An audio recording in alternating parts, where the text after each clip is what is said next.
listening to the Lone Star Plate Podcast with your host, Patrick Scott Armstrong. Let's start with what you have, what you call it, and how the pandemic affected you guys.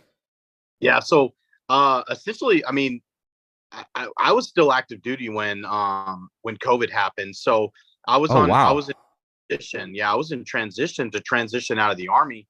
And so I can honestly say like COVID kind of saved me in a certain sense, not me per se, but saved kind of how I was going to retire, because I'm an infantry guy. So for me, kicking in doors and all that. And a lot of the times the way that the infantry works is that you're taught not to be like, you're taught not to be weak. And, if you go to mental health and go to, get your pinky looked at or your toe or, whatever the case may be. Suck it up, be a man. Yeah, suck it up, yeah, drink water and drink water. Yeah.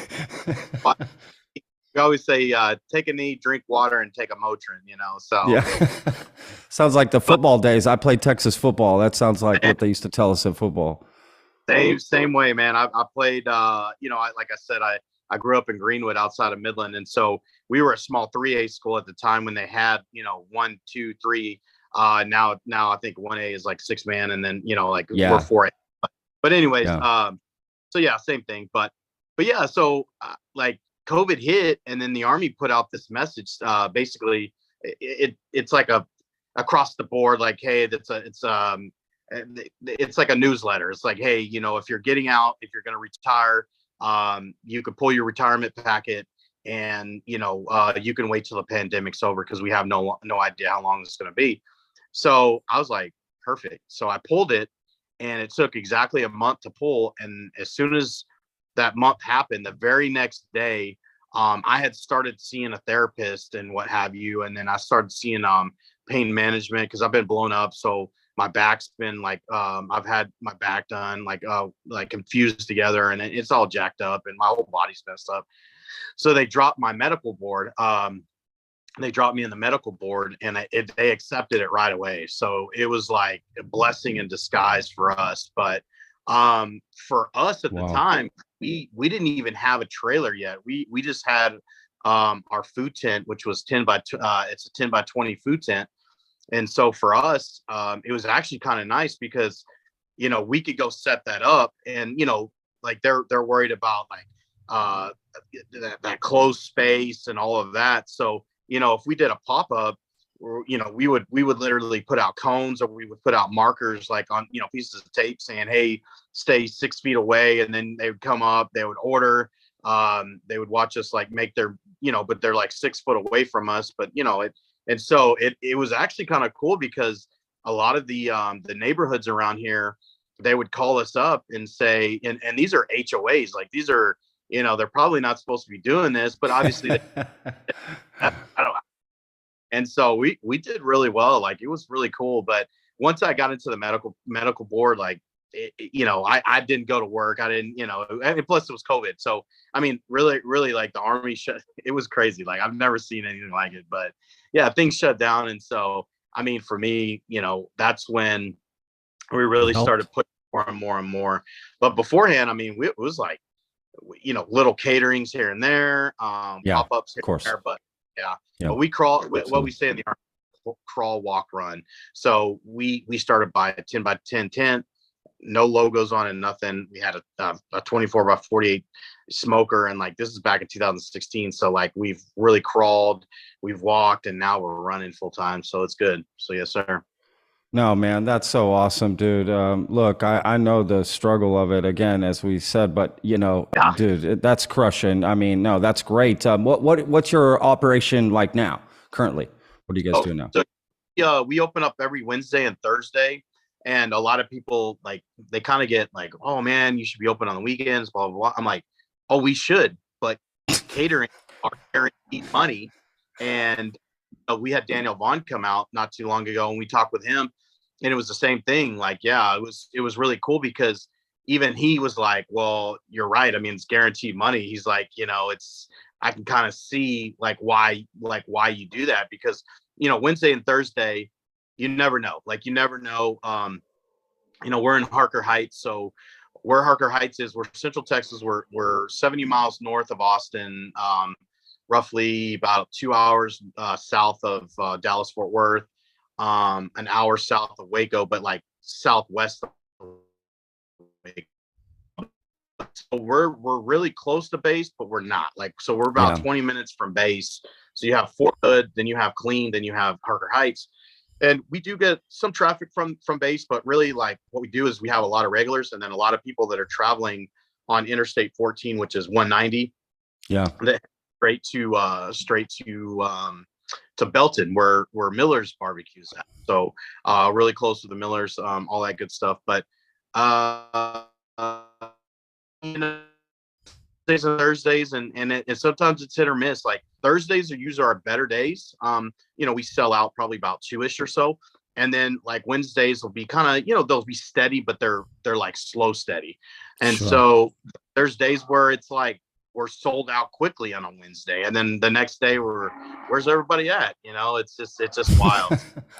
It is interesting how that happens, isn't it? Yeah. You never know. And then you'll stock up with staff. Oh, we're gonna be swamped, guy, and then nothing happens. And then other times, you know what, we can cut back. We'll be fine. And then you get swamped, right? It's like you can't win. Yeah, and you get it. And a good friend of mine said that.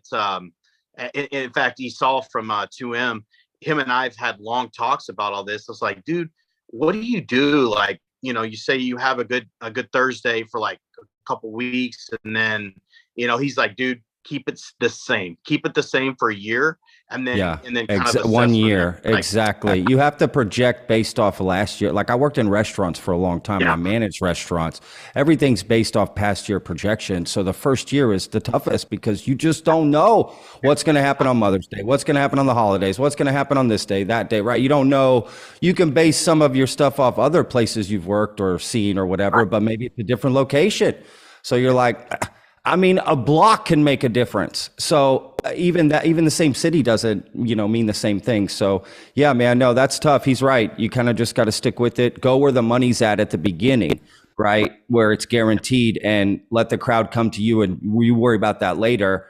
To give you some, I guess, help with this, so that you're making the right decision. Cadillac Barbecue here in Dallas, they only open 2 days a week too, dude. Yeah. And that dude, he always does that. Yeah. So you know what? Tell people, hey man, it works. So leave us alone. That's what we do. Well, and that's what's so funny. Yeah. That's what's so funny is like when people are like, man, your prices are pretty expensive. And I'm like, they are really expensive. And the reason why is that we use nothing but the best. And, it took me a long time to figure out how to make, it's the experience behind it. It's things that you don't see. And then they start thinking about it and they're like, man, I never really thought about it like that. And I'm like, yeah, it's like charging you a lot of money just to charge you a lot of money. It's like, you got to pay for time, which is experience. You got to pay for the quality of meat, because I was like, you can go down the street and go to a big chain restaurant that starts with an R. You can go to some of these other, places that, and it is what it is. Like, but if you want, number one, you want to support a veteran, support a combat veteran at that, and somebody that retired out of the military. And then, you support a small business. There's number two. And, there's all these other things you just add to it. And it's like, it's actually kind of cheap when you really think about it. Yes. And they're complaining about, oh man, it's like, it's $2 for a Coke. And I'm like, bro, if you're bitching about a $2 Coke, please don't come to my house. Absolutely. Jesus Christ. Yes, absolutely. Come on. I'm fucking cool, dude. Like I'm very laid back, like, especially everything that I've done in the military, there's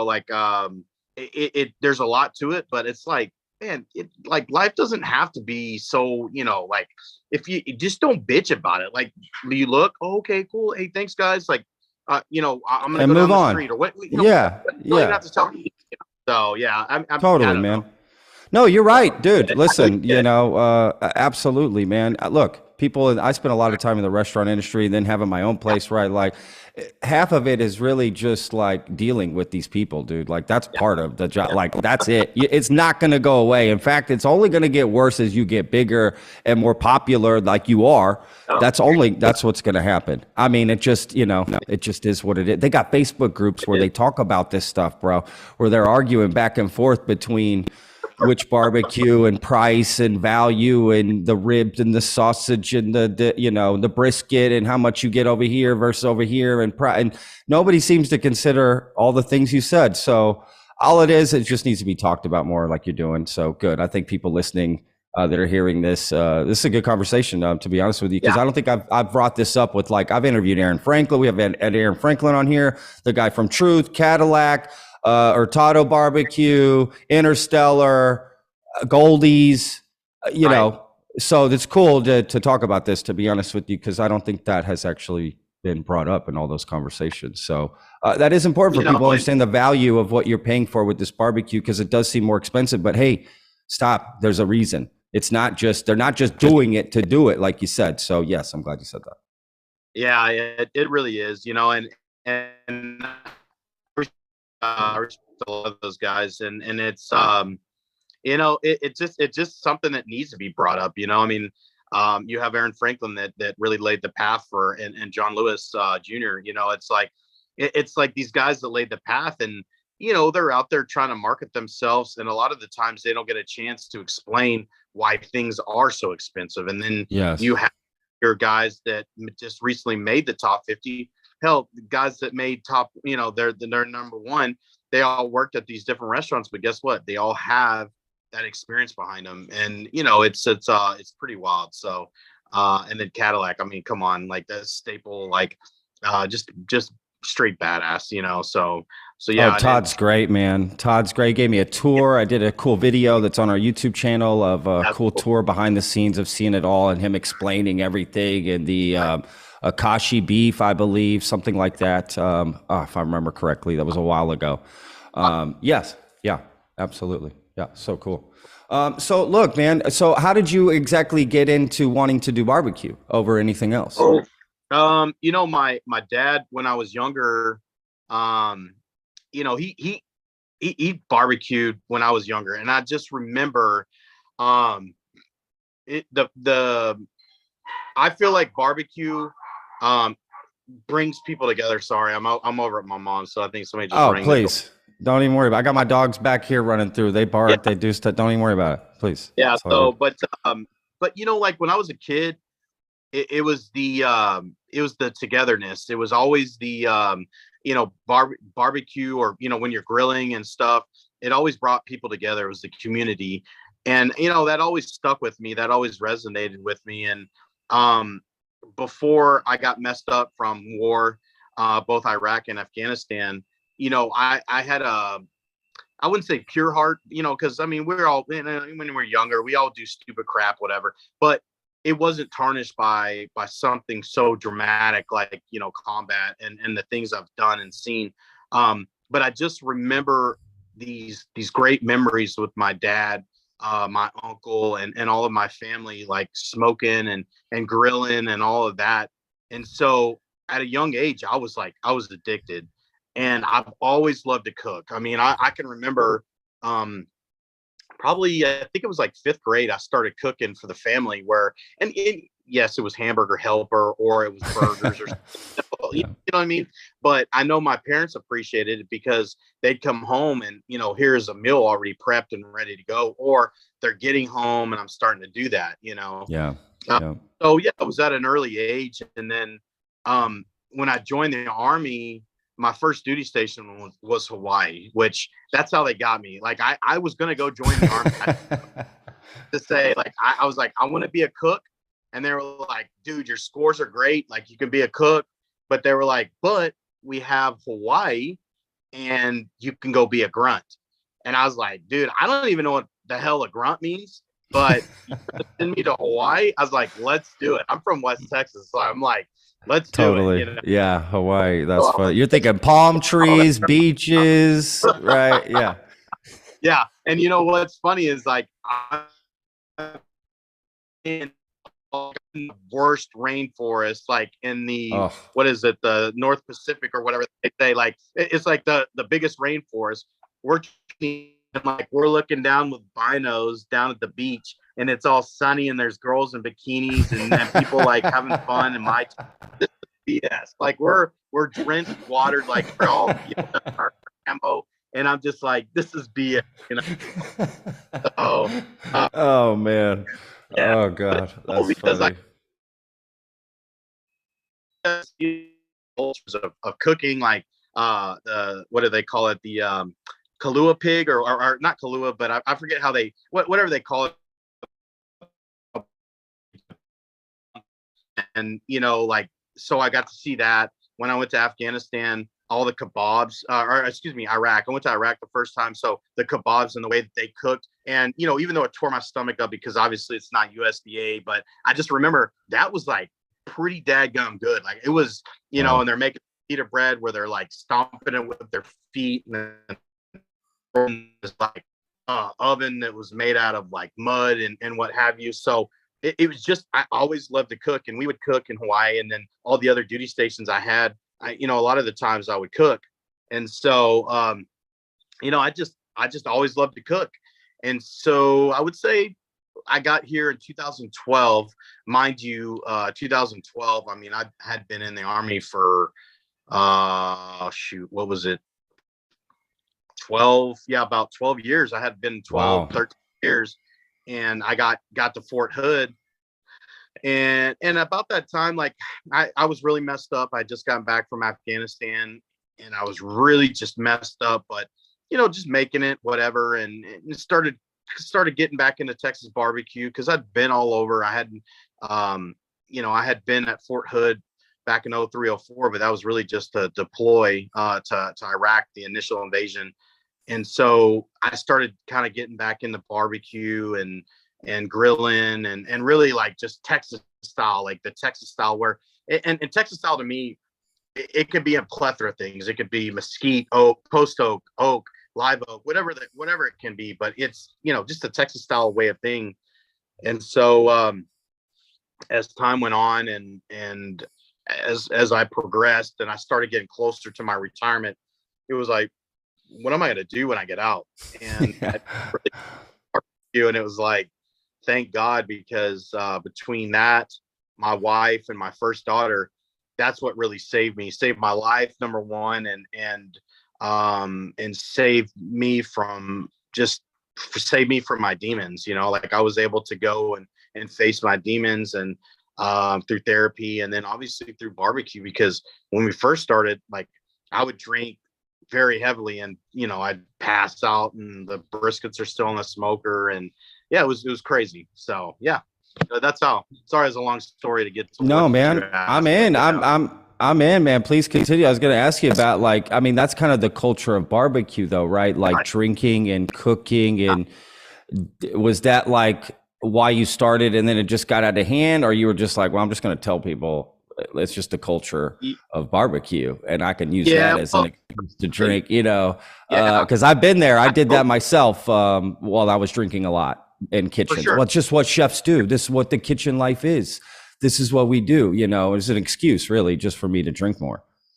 Well, you get so in the kitchen, I'm sure. I mean, it's the stress level. It's all this, like, trying to be the best. Like, how can I make the best, the best bite, the best meal, the best, and so you get stressed. And then for me, it was just me dealing with dealing with my demons, trying to deal with, guys that I lost.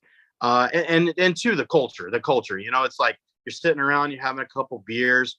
The beer wasn't the thing. It was like I would move from beer, and then I'd start going to whiskey, and before you knew it, it's like passed out.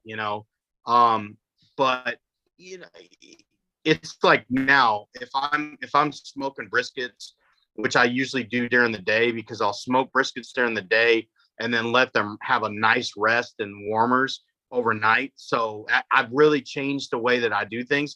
But I'm not, I may have a beer too, like maybe, but now it's like it's so focused on making the best product I can possibly make. So for me, Sure. it's the transition once I figured it out, once I figured my demons out, and like I was able to like do all that, the transition was easy. And when I go to festivals, you can ask anybody. When I go to festivals, like I go ham. Like I'm I a lot of the times I'm the life of the party, and it's not because like I'm trying to like I want everybody to like me or whatever. I enjoy being around people that get like what we do. I enjoy being around other people. And there's a lot of people that I really like admire, and I really respect, because like they've done it earlier in their life. I'm like, here I am at 42, or I'm going to be 42 in July, but like I started late. But it's not to say that like, man, like I respect these guys, and I'm having fun, and it's just me. It's just me. Like Sure. I'm finally getting to be me. Like I faced my demons, and I'm not this dark and like just this dark person that I was, because I was a very dark person. I mean, I'm very cool, very personable now. And somebody had said like not too long ago, like I'm the Tom Hanks of barbecue, and it's somebody that like I was like, what? Like I like whatever. Like I just they're kind of I don't even know what to really say about the person, but I laugh because there's a good quote that says, just because I'm nice and I'm a personal person, or it's something similar to that, you have no idea what dark place that I was in to be where I'm at now. Like like Sure. you don't want Pandora's box to open up, because the things I did, the person I am is pretty dark. It's pretty dark, but I'm just not that way anymore. You know what I mean? I don't have to be that way. So yeah. No, man, that's cool. No, I think it's great that you're, using cooking as a tool to get through this as well, which is great. But sometimes it's the opposite of that. People that get into the industry burn out, and this is a beautiful story, in my opinion. I love that you're using food that way. I know you've been through a lot. I read the Texas Monthly article. I know you've been through a lot, and I can't imagine just trying to set that aside and live life. You know what I mean? Like, how does just a journey to get to that point is a lot. Yeah. Right. I mean, that's crazy. I'll tell you exactly how to do it, or how I do it, and how I can face it. Cause it took a long time to get this way. I have 4 guys that died, three of them died December 3rd, 2011. And then March 5th of 2012, same injury from that. But there's four guys that do not get to live their life, do not get to live with their family. They don't get to pursue their dreams and aspirations. If I fail at what I'm doing, then I'm failing them. I fought for a long time and had kind of survival guilt, because, I blame myself because of what happened, but it wasn't my fault. It was an IED. Like, you can't help an IED. I don't know where the IEDs are. Like, we had just done a sweep. All the IEDs were gone. Like, we had no idea. Somebody came underground, planted an IED without us knowing, because there's a lot of underground tunnels and stuff, and they got our guys. But for the longest time, it took me a long time. But if I fail at what I'm doing, then I fail them, because I'm not, they don't get to live their dreams, their aspirations. They don't get to live with their family.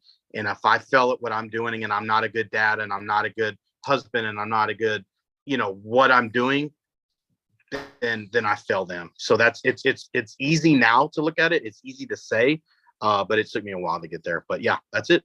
Easy. Wow. So. Wow, man. Wow, that's powerful. You feel like you're living 5 lives, your own and theirs.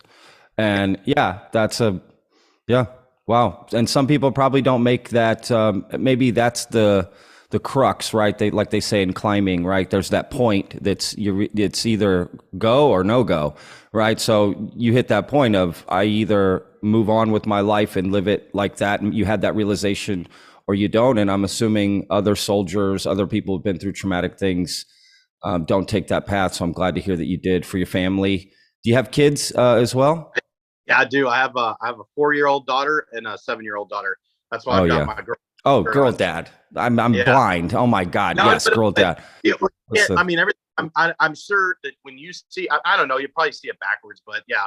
But yeah, girl dad. I mean, it's just straight up. That's who I am. You know, a lot of these festivals and stuff we go to, it's super cool because we end up with all the kids. All the kids are crowded around us, and you know, we're always in a good location. Chase from Troubadour, he always, I love that guy. He always puts us in a good spot to work because he knows we're gonna have probably a large group of people because we end up with all the kids, and I love that because ever since we've started festivals, anything we go to, we always have our girls because we don't want to put that off on anyone, and people love it. They're like, dude, we're bringing our kids this time because you always bring your kids. And so but yeah, the 4-year-old looks like my wife but acts like me. The 7-year-old acts like my wife, and it's just like, it's crazy. It's crazy. It's good. No, that's awesome, man. No, I'm happy to hear that. You know that. Yeah, man, this is such a great story. I'm really happy. I got to try this barbecue, man. So I'm gonna find a way to figure this out. What do you love about? I'm assuming there must be some sort of connection. I'm sure you've either heard this or thought about this, right? Between the military and the camaraderie, right? As service members, you felt that in the barbecue, right? That community, that sort of I've got your back, sort of mental, right? I mean. There is. I mean, there's you get your arrogant people in the barbecue world. You get your arrogant Sure. people in the Yeah. military. Uh, Yeah. but the camaraderie is definitely there. There's some really solid people out there that I I would go, like, if they called me right now and said, "Man, I need help," and obviously I would give my last nickel, my last dime, my last penny.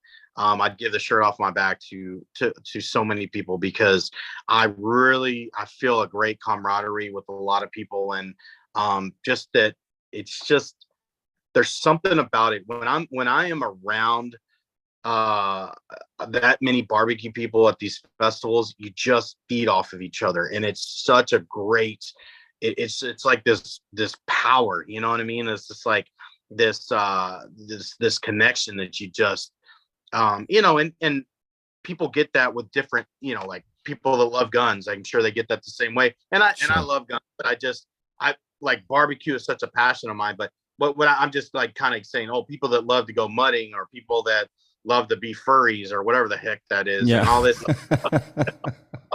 Um, but yeah, man, I mean, I just had to throw that out there because I saw it the other day and I was like, what is going on? And my wife was like, that's furries. I don't even know. And I had to look it up. So I still don't know. I be honest. I still don't know. Yeah. You know, I've seen pictures, but yeah, I dare not Google it. yeah. You know. No, I love it, man. No, No, that's but yeah, great. So that's no great. So problem. what's on the horizon for the barbecue? Like, what are the plans? Is it just right now, just, you know, head down, just, you know, making it, or are Yeah. there, I don't know. So for right now, you know, just finished off this year. We've got a lot of stuff going on this year. Really blessed. Like I was in Virginia, burying burying a brother that I had served with from Oh, I'm Saturday sorry to hear till that.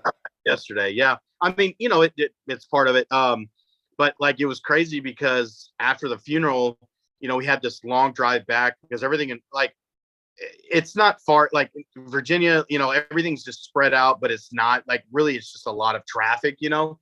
And so we're headed back up to this house, this B&B we were staying in, and I'm getting these like messages through email, and I'm like sitting there creating invoices, and I'm like, I had to stop and think, and I'm like, wow, man, like this is freaking crazy. Like this is wild how busy we are, and it's such a blessing. You know what I mean? And it's just literally myself, my wife, and my two daughters. Like we do not have anybody we hire. I mean, Oh, every once in wow. a Really? while, yeah, dude, it's like rough. I mean, you know, we've got a 200-person catering on Monday, Yeah. and stuff like that. Like I like slice, It's a 2 meat, 3 sides. My wife will, but we've just got it down packed. Like we've got it Sure. down.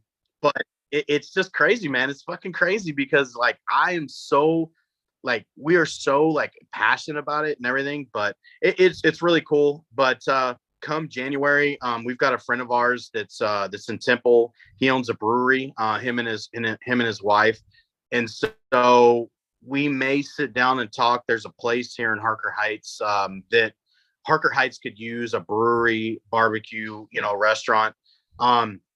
So we'll sit down and Ooh, talk. I The like place this. and yeah, Yeah, it's really that sounds good. yeah. It's just it's a lot because I we've only been in the trailer for 1 year. Like January 6th will be 1 year, and Yeah. so it's not that like everything we've done, we haven't had investors. Like we haven't had any investors. Like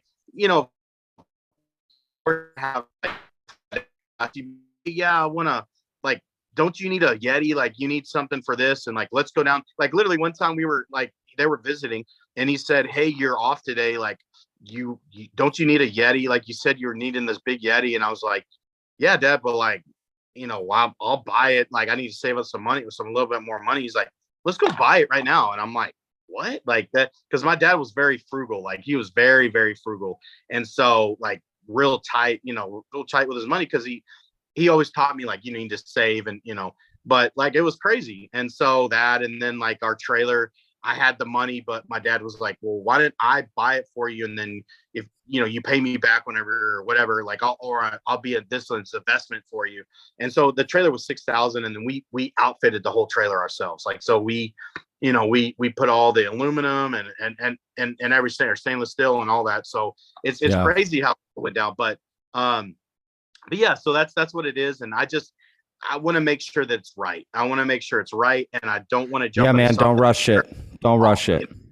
Don't So rush yeah, it. Don't get excited. Don't, that's what I know other people are going to tell you, yeah, yeah, yeah. Look, man, I can tell you right now, I never got a brick and mortar.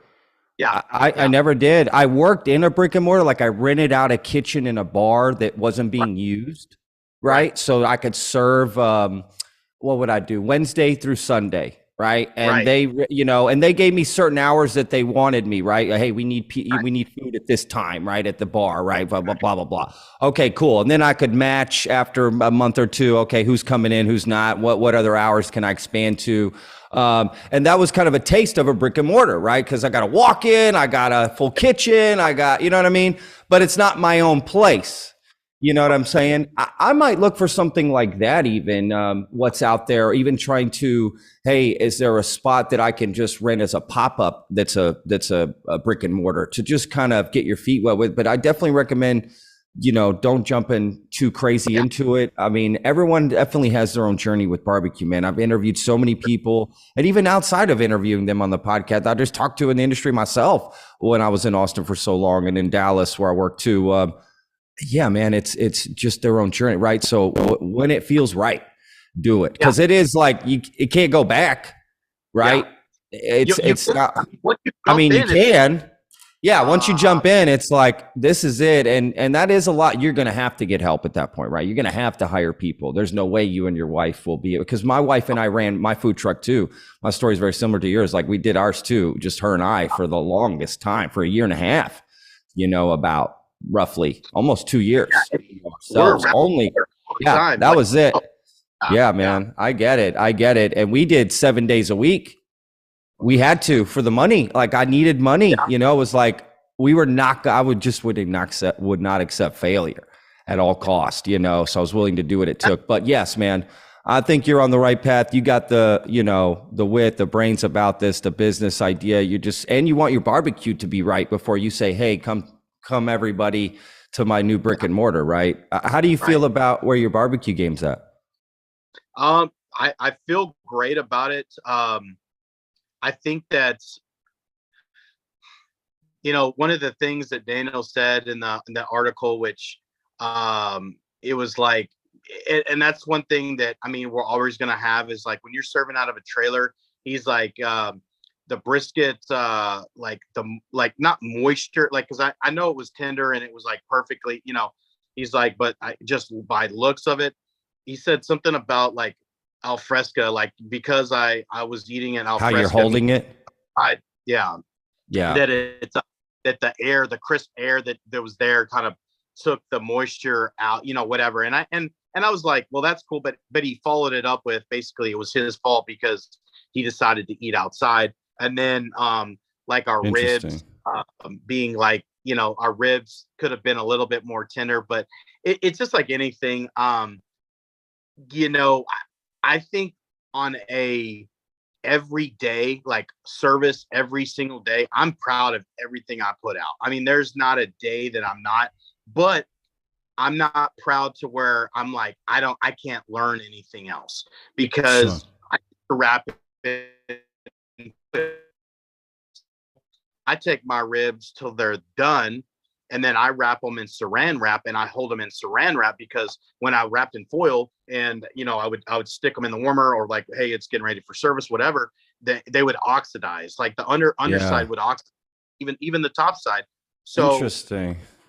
yeah, and that's what I do. So now when I cut open the saran wrap and I start, cutting into the ribs, then I'll put them in the foil and I'll wrap them up. When, like, say if I'm only going to get like half the rack or a couple ribs, then I wrap up in foil and I stick them in there. But all the other ribs aren't oxidizing. They're not getting that little bit of air or whatever the case may be. Because even in foil, they may. What be about getting, butcher paper? Yeah. What's up? What about butcher paper?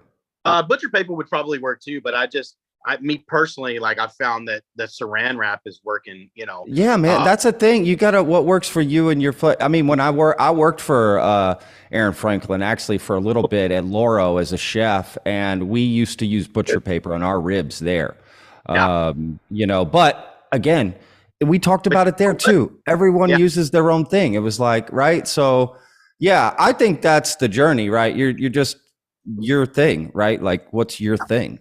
What's Rossler's barbecue, right? Like, what's their flavor, right? Because Cadillac has theirs, Truth has their, Interstellar. If you go to Goldie's, it's this, So I think that's cool. Yeah. Did you ever meet Andrew Weishart? Andrew Weishart. Yeah, he owned Contigo. That was down in Austin. Oh wait, Contigo. Laurel's was Dallas though, wasn't it? No, Laura. I mean, there is one in Dallas, but I never worked at that one. I mean, I worked there in 2000. I don't even know, 19. Yeah, somewhere there. Yeah, but it was in Austin. That's Tyson Cole and Aaron Franklin. Right. Yeah, Contigo was kind of. I know Aaron knew Andrew Weishart, but he was from San Angelo. Really good chef. He had like a scruffy beard and I think shorter hair, but he was out there doing, and I don't know if he had left by then, because I know this is around, obviously that wasn't during the pandemic, but like different people come and go and all that. Oh so yeah, I did. Yeah, I left. Cool. It made me leave the industry. Yeah, honestly, because I left my food truck. I was like, hey, I'm gonna go work for Aaron and Tyson and get into their program, right? Okay, I'm gonna have my own restaurant with them. Okay, let's do this. And honestly, 3 months in, I said, you know what? I'm done. I'm done. I can't do this anymore. I just couldn't do it, man. And I'm a podcaster. 3 years now. I love it, dude. Hey, no matter what, I love it because you're telling different stories. Like I started looking at everything, and I was like, I love I like talking to different people because you can get stories out of it. Like us talking earlier, we just started bullshitting, and it was just like, we just started rolling, So yeah, for sure. Yeah, man. Yeah. So look, I just think y'all's story is so cool, man. I hope you, honestly, whatever you have been doing, just keep doing that because it's working, right? I wouldn't change really your attitude about anything or how you approach anything, because that whatever lens you're looking through right now is working for you. Yeah. For sure. Well, I really appreciate that, man. Dude, yes, absolutely. And I'll definitely try to find a way out there. I'm always traveling to Austin for the podcast, for whatever. I'm always going down. I still got a lot of, friends and I was down there for so long, right? Like I still have a lot of connections down there. So hopefully one day I'll get to come down and eat some food, man. That would be amazing. And I look forward to meeting you in person. I wish you the absolute best, man, with everything coming up. With the holiday season and caterings, and I know that's tough. Get through it. sunshine on the other side? Because I know it can get a little slow sometimes in January, February. And that's right. funny because I started in January last year, and I was like, for 3 months, I was like, shit, do we do like, March, really? Yeah, dude, yeah. exactly. Yeah. Oh no. Yeah, man, that's a tough one. That's tough. That's a tough situation. You know what I was going to ask you is, I moved down to Austin to open my food truck, right? So I was in Dallas, Fort Worth, working for Stephen Piles here, and that's when my wife and I were like, we're going to do our own business. So, but we moved down to Austin to do it because of the culture and the laws, right? The health department. I was like, what's the easiest, right? Why where you're at? Was there any thought of like, do we need to be somewhere else? You know what I'm saying, right? Like, and how hard is the health department on food trucks where you're at? So actually, the health department is not who we have to worry about in Harker Heights. And so Bell County as generally, it's not bad, but Killeen, which is 10 minutes from us, and there's like literally a line that's like a road. Killeen, Harker Heights. Oh, there's no issues at all. There's no issues. Like I could have a food truck. I really don't need a fire suppression system. I don't need any of that. Wow. Like, whatever. But because in Harker Heights, the fire marshal is like made it basically his I guess his mission is like, you better, if you're cooking inside there, you better have XYZ. Like, I'm the one that's going to sign off on this. If you don't have it, I'm going to shut you down. And so, like, I need to talk with him more. Like, we don't cook inside. Like, we don't have to cook because everything's prepped. And then, but at times I'm like, what kind of growth are you trying to make? Because Harker Heights, number one, we do not have a downtown. We don't have a traditional downtown. It's a newer city. I'd have to look it up, but I'm pretty sure it may have started late 2000. Early 2000, maybe late 90s. And so I'm wow. Okay. Like, why would I fight this? Because here you have people that, number one, small business, and like we even told them, because we set up in a Smile Doctor. It's a Smile Doctor Braces parking lot, right? And so you can get in where our trailer's at. It's like right there by the entrance. There's this whole like area that's like it's a parking space. It's like this long parking space, but with the fire lane. And so we were telling them how we want to like, put our trailer here, and then you had like basically a fenced off area. Which Smile Doctor was like, yeah, man, this would be super cool. Like, fence it off. Absolutely. Yeah. Venue, you can chill, whatever. And my wife was telling him all this, and he's like, well, you need to pass that with me first, because like we need to be able to get to you and Smile Doctor. And I'm like, sir, did you not even, like, I wasn't there. Luckily I wasn't, because I probably would have said something. But I'm thinking, did you not hear what my wife said? Because there's a road that you could spray, like if something happened to us, you could just spray like right on us or in our little area, or you can still pull in because we're not blocking anything. Like, Smile Doctor's taken care of, we're taken care of. Like, and I'm just like, I can't stand it when it's that negativity right off the bat. Like, well, hold on 1 second. We have to check with us. And I'm like, but power trips. There's this amazing group down in Georgetown, about 5 guys that they own quite a bit of property. Golden Roll is one of them. River and Ranch, Mesquite Creek Outfitters, amazing group of guys. They want us down in Georgetown, which is only 20-30 minutes from us, north of Austin. And so I don't know, man, like it may be Georgetown, like, and we've been going down there a lot. So Georgetown's great. Georgetown's great, man. I did a lot of events up there, dude. I used to drive my truck up there a lot. Thank you. And but essentially the reason why I'm in Harker Heights, people always want to know, why are you in Harker Heights? I'm like, veteran owned and operated. I want to be by the soldiers. I want the soldiers to know. I want everybody to know, like, hey, yeah, I can do it. If I can do it, like a retired infantryman, if I can do it, anybody can do it. You know what I mean? Yeah. Like, I faced all my demons. You can be just like me. You retire out, boom, you could start something. You know what I mean? So yeah. And you start a hub, right? Like in Texas is known for having these sort of barbecue hubs. I don't want to say out in the middle of nowhere, but out of the normal, right, downtown typical dining experience. So it kind of fits, right? It fits your thing. Again, you being you, the way you look through your lens, like it's working for you. So you could build around where you're at. It's good to know they're not fighting you too much, except for this one guy. Yeah, I mean, I've got my own stories with the health department and with the fire inspector as well. I mean, yeah, dude, I could just go through so many different scenarios. Yes, I don't know why they want to suppress small business, right? I don't know why they make it so difficult for you when they don't need to. It makes no sense. But then I realize it's not the system, it's the person in the system. It's that person, literally his personality is getting in the way of it, right? It drives me nuts to hear things like that, to be honest with you. But I'm glad you're fighting through it, to make it happen. Yeah, dude. Oh gosh. Well, just keep doing what you're doing. And, I'll say this as advice. The one thing I found was I hated to do it, but I just sucked it up. I just befriended them. I was super friendly, just as over friendly as I needed to be. I never fought, I would just like, hopefully I can break through this wall that they have up for, I don't know why. Right. Like, you know what I mean? Like, so yeah, man. Oh God. Unnecessary, right? It just feels unnecessary. It is, but it is what it is. You just got to fight. Fight through it. Yeah. You know about that. So for sure. Well, listen, man, I don't want to take up too much more of your time. I know you got a lot going on, Christmas lights, all that. So please, I want you to get to all that. Thank you so much. Was there anything you wanted to mention? What's the website?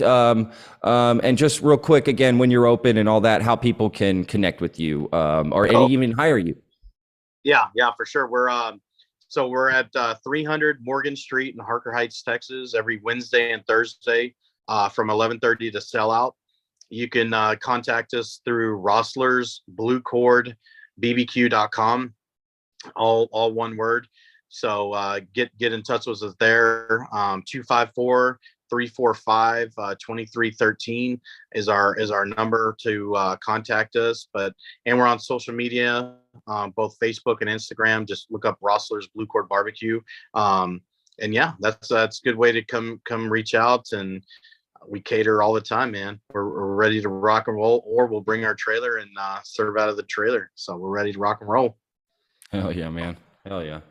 Well, thank you again, Stephen. Look, my best to you and your family. And, I'm sorry for your loss during service. And I know that's very tough. My father was in the military and he never talked about it, to be honest with you. So I don't really know a lot about that stuff. But I know it was tough. So my heart goes out to you, man. And, just happy to hear things are going well for you, man. I mean that. So if there's anything I or the podcast can ever do for you, please let us know. Thank you, man. Appreciate you. You've been listening to the Lone Star Plate podcast with your host, Patrick Scott Armstrong. For more info, go to lonestarplate.show.